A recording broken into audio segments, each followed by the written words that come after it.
অসমৰ মাননীয় মুখ্যমন্ত্ৰী ডক্টৰ হিমন্ত বিশ্ব শৰ্মা দেৱ সভাস্থলীত উপস্থিত হৈছেহি। উন্নয়নৰ পক্ষত ৰাজ্য চৰকাৰৰ ডাবল ধামাকা।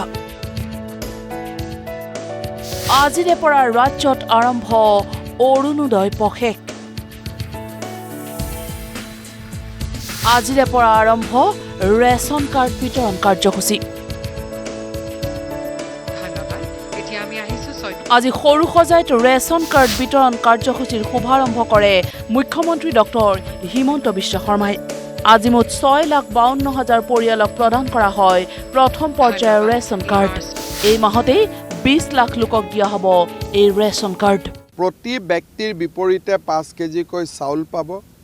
ৰেচন কাৰ্ডখন থাকিলে আয়ুষ্মান ভাৰত, আয়ুষ্মান অসমৰ কাৰ্ড পাব, যাৰ জৰিয়তে 5 লাখ টকা পৰ্যন্ত বিনামূলীয়া চিকিৎসাৰ সুবিধা পাব।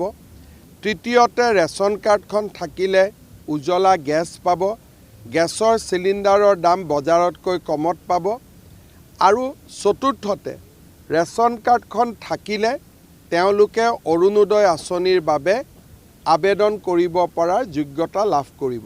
অনাগত দিনত আমি আৰু এটা বিষয় আলোচনা কৰি আছোঁ। বহুকেইখন ৰাজ্যত ৰেচন কাৰ্ডৰ জৰিয়তে ভাৰত চৰকাৰে মাজে মাজে সুলভ মূল্যত বজাৰলৈ মুকলি কৰি দিয়া দালি, চেনি আদিও ৰেচন কাৰ্ডৰ জৰিয়তে দিয়া হয়। এই ধৰণৰ ব্যৱস্থা এটাও আমি আৰম্ভ কৰিব পাৰোঁ নেকি, যে মাৰ্কেট ষ্টেবিলাইজাৰ হিচাপে ৰেচন কাৰ্ড বিতৰণ কাৰ্যসূচীত অংশগ্ৰহণ কৰি মুখ্যমন্ত্ৰীগৰাকীয়ে পূৰ্বৰ কংগ্ৰেছ চৰকাৰৰ দিনত বিতৰণ কৰা ভুৱা ৰেচন কাৰ্ডৰ প্ৰসংগও উল্লেখ কৰে। আগতেও অসমত ৰেচন কাৰ্ড আছিল, কিন্তু কংগ্ৰেছৰ দিনত 60 লাখ ভুৱা ৰেচন কাৰ্ড মানুহৰ মাজত বিতৰণ কৰা হৈছিল। তাৰ মানে কংগ্ৰেছৰ শাসনকালত 60 লাখ পৰিয়ালৰ পৰা পাবলগীয়া চাউল কোনোবাই মুখৰ পৰা কাঢ়ি লৈ গৈছিল। ৰেচন কাৰ্ড বিতৰণৰ লগতে আজিৰে পৰা 28 ডিচেম্বৰলৈ ৰাজ্যত আৰম্ভ অৰুণোদয় পষেকত নিৰ্বাচিত কৰা হ'ব অৰুণোদয়ৰ প্ৰকৃত হিতাধিকাৰী। আৰু এই সংখ্যা 40 লাখলৈ বৃদ্ধিৰ সিদ্ধান্ত। আগতে যি অৰুণোদয় পাই আছিলে, সেই অৰুণোদয়ৰ ব্যৱস্থা আজিৰ পৰা পৰিৱৰ্তন হ'ব। আজিৰ পৰা যি নতুন নিৰ্বাচন হৈ আছে, তাত অৰুণোদয় পাবৰ কাৰণে ৰেচন কাৰ্ডৰ প্ৰয়োজন হ'ব। কোনোবাই যদি ৰেচন নলয়, তেতিয়া আমি বুজি পাম যে এই অৰুণোদয় হিতাধিকাৰীজনৰ মৃত্যু হৈছে, কাৰণ যোৱা 4 মাহ তেওঁ ৰেচন লোৱা নাই। তেতিয়া চৰকাৰৰ টকাও আমাৰ বাচিব। এই অনুষ্ঠানতেই মুখ্যমন্ত্ৰীৰ মুখত ৰাজ্য চৰকাৰৰ স্বচ্ছ নিযুক্তি প্ৰক্ৰিয়াৰ প্ৰসংগ।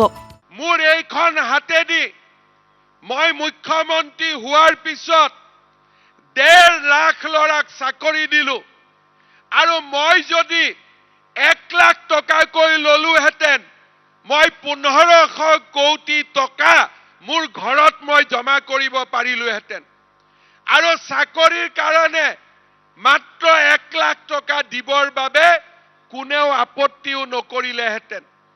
কিন্তু আজি চাকৰি কোনে পায় অসমত? ঠেলাৱালাৰ ল'ৰা, ৰিক্সা চালকৰ ল'ৰা, গাঁৱৰ বিধৱা মানুহৰ ল'ৰা আৰু কষ্ট কৰি কাম কৰি ঘৰৰ আধা পেটত খাই স্কুললৈ যোৱা দুখীয়া মানুহৰ পৰিয়ালে আজি অসমত চৰকাৰী চাকৰি পায়। কংগ্ৰেছ চৰকাৰৰ দিনত কেৱল ৰাকেশ পালৰ দৰে দুৰ্নীতিগ্ৰস্ত অজগৰৰহে সৃষ্টি কৰা হৈছিল বুলিও কটাক্ষ কৰে মুখ্যমন্ত্ৰীয়ে। এই চাকৰি পাবৰ কাৰণে পঢ়া শুনা কৰিব নালাগিছিল। তৰুণ গগৈ কংগ্ৰেছ দলৰ চৰকাৰ থকাৰ সময়ত APSCত ৰাকেশ পাল নামৰ ডাঙৰ অজগৰ সাপ এডাল থৈ দিছিলে।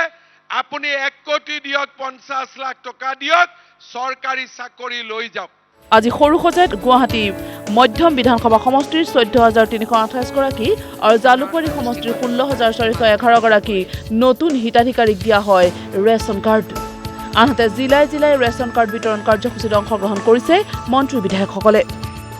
কেমেৰা পাৰ্চন দেৱজিৎ বড়ো আৰু জয়ন্ত দত্তৰ সৈতে মনোৰঞ্জন দত্ত আৰু তপন ভূঞা, নিউজ লাইভ। ধন্যবাদ। এইবাৰ 11 নম্বৰ ৱাৰ্ডৰ